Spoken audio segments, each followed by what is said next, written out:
welcome to another episode of Hot Yoga Tips for Beginners.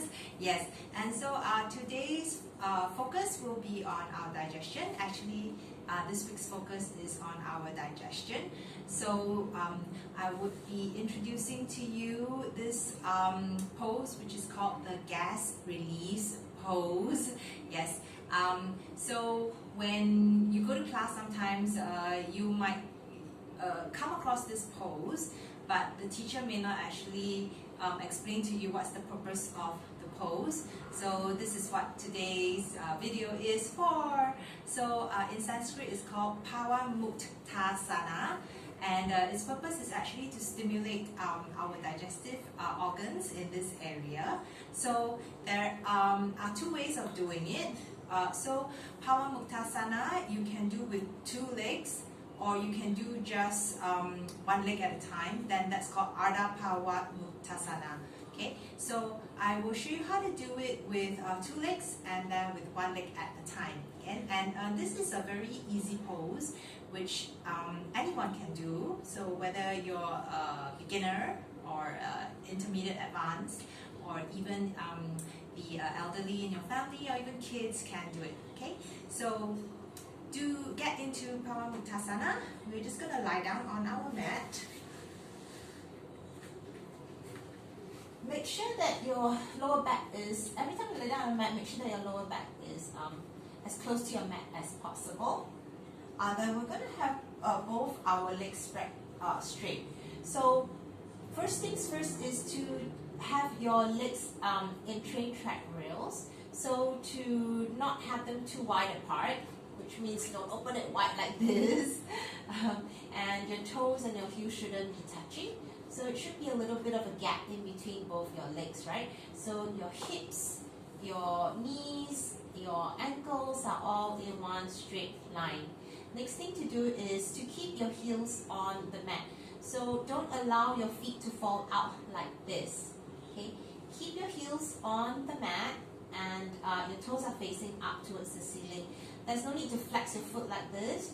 Just ensure that you don't allow your feet to flay open. Heels on the mat. Okay, so we're going to do the version with both our legs first. And this is very simple. So keeping your hips on the ground, so at no time does your hips come up. Your head and your shoulders should also stay grounded on your mat. Don't lift this up. Just have the back of your head on your mat and you're looking upwards. Take a breath in and just feel your entire body lengthen from your head down to your feet. And as you breathe out, draw both your knees in towards your chest and hold on to your shins. Or you can hold on to your thighs, whichever is more comfortable for you. So as you notice, I've kept my hips on the ground. I didn't lift them off, because sometimes there's some students who have this tendency of lifting the hips off like this. No, we're going to keep the hips down. Okay. The idea is not to bring the knees up towards your chest. The idea is to bring your thighs towards your belly. Okay. So now you notice once you understand the purpose of the pose, you will realize why you don't do certain things, right? So the idea here is not bring knees to the chest, but belly, thighs to the belly, like this. Okay, so you're gonna hug your thighs close to your belly. Keep your feet side by side. Don't cross them like that. Keep them side by side, and just allow your feet to relax. They just chill out there and do nothing. Okay, press your lower back down into your mat. As you breathe in, if you just think of your back connecting with your mat, feel your back connecting to your mat. And as you breathe out, just think of bringing your knees closer to your belly. That's it. So stay here. If you're practicing this pose at home, stay here for about 3 to 5 breaths. And then on your next breath in, just releasing your hands and slowly bringing both your legs back down onto your mat. So that's the Pawanmuktasana for you, which is the full version of it. So now I'm going to do 1 leg for you to see. So 1 leg means that we only stimulate one side of the abdomen at each time. Okay, so it can be any leg, up to you, especially if you're practicing this at home on your own. Again, ensuring that your shoulders and the back of your head is on your mat and your lower back is close to your mat as much as possible. Keep your arms relaxed. Again, legs up in train track rails, heels are on the mat and toes facing up towards the ceiling. We're going to draw, let's just draw your right leg in, okay? So take a breath in, feeling your entire body lengthen. And as you breathe out, draw your right knee in towards your chest. And again, hugging it either on your shin or the back of your thighs. And remember again, you're thinking of bringing your knee close towards your belly, not reaching your knee up towards your chest, okay? We want to go for that compression on your abdomen here. Just that little slight compression. Now if you notice with my other leg that's still on the mat, my heel still stays on the mat and my toes face up. You see, I have not allowed it to drop open.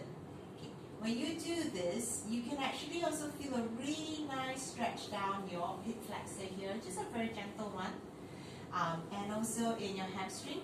So think of pressing the back of your knee down onto your mat as you breathe out. Okay, as you breathe in, again, remembering to feel that connection of your back, your upper back, your shoulders, and your head on your mat.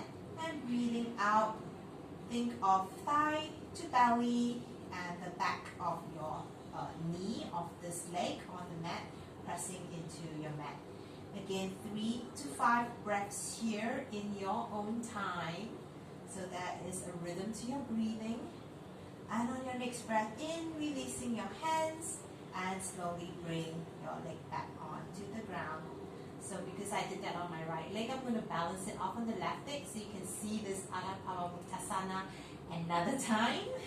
Okay, again, relaxing, back of the head on the mat, shoulders on the mat, breathe in, feeling your entire body lengthen, breathing out, draw your knee towards your chest, hugging it at the shin or the back of your thighs, whichever you feel comfortable.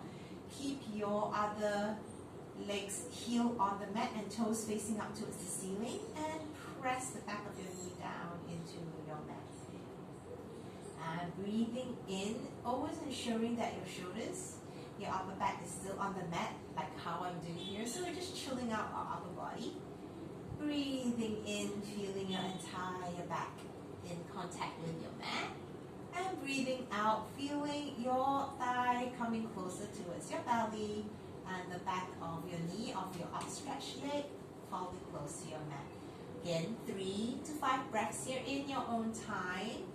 And just feeling into the sensations of the compression that's being formed here on the side of your abdomen, right? And when you're ready, just breathing in, releasing your hands, bringing your leg back down onto your mat. So coming out of your mat, there are many different ways of doing it. If you have a little bit of a ab and back strength, your core strength, you can bend your knees. Bring both your hands to each side and slowly roll yourself up. So this will require a little bit of ab strength to bring you up, right? You want something simpler from here. Draw your knees towards your chest. Roll over onto your right side and use your left hand. Push yourself back up. There we go, returning back to sitting. So as you can see, when you create that compression here in the abdomen, it helps to stimulate, bring a little bit of stimulation to your digestive system here. And it does help to release gas. I have students who came to class and while they're doing this pose, they just release gas, and that's perfectly fine. Okay, so don't be embarrassed if that happens to you, because that's the purpose of the pose, is to help you to release any gas here and relieve any bloatedness you might feel because you have gas in your tummy. So that is a really very simple and easy pose to do. You can even do it lying down on your bed. You don't need to be on a yoga mat. Again, just remember that your shoulders, your head should be resting easily and comfortably on your mat, and that when you draw one leg towards your chest, you're thinking of bringing your thigh towards your belly. Keep your hips lower onto the mat, so your sacrum which is that flat piece of bone below your hip. So your sacrum here should always be touching your mat. It shouldn't be lifted off the mat. And on top of that, your leg that's outstretched on the mat, your heel should remain on the mat and your toes face up towards the ceiling. And keep pressing the back of your knee down into the mat. So these are the small little pointers for you. Really very easy pose to do and very, very effective. So practice it in your own time, and we will meet it again in our yoga class on Friday, 12:30 p.m. See you!